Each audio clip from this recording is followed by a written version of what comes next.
So I'm glad you're back.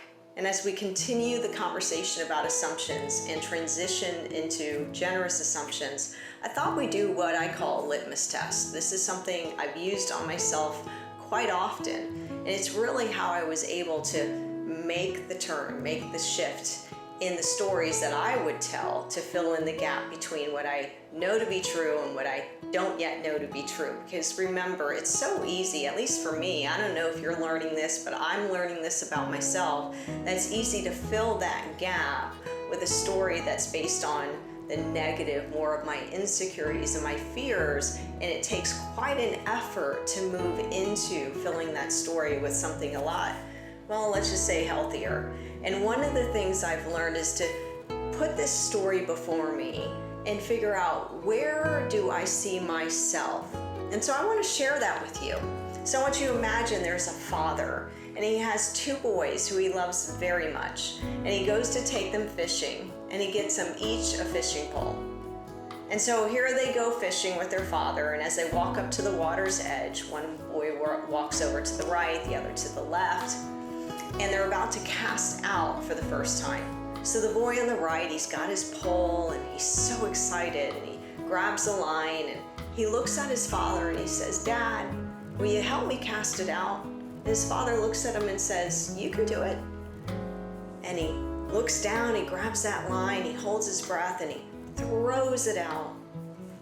And he realizes, it doesn't go quite as far as he thought it probably should, and he's not sure if he did it right, and he thinks to himself, my father doesn't have any time for me. Now the boy on the left, the same thing. He grabs his pole, he's got his line, and he looks at his dad and he says, "Hey, Dad, will you help me cast it out?"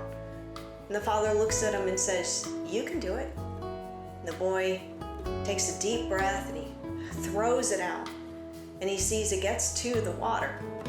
And he thinks to himself, wow, my dad really believes in me.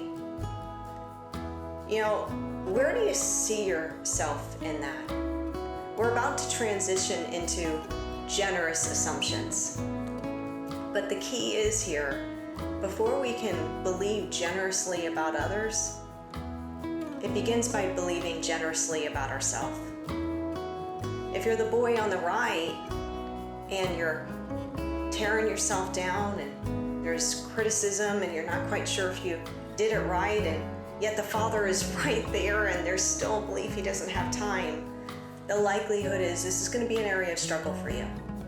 On the other hand, if you're the boy on the left who too didn't know if he did it quite right, but he gave it a shot, and he realized his father was right there with him and believed yet that his father believed in him, he's going to have an easier time.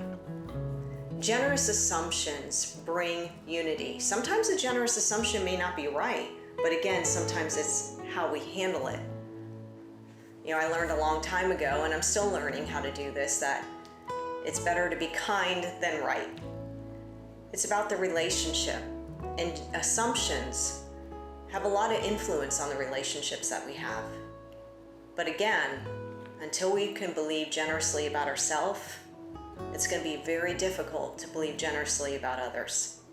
I hope this is helpful to you. And we're going to talk more about what it looks like to be generous for others, with others. And in that, we're going to find ourselves in a lot of that story. Have a great day.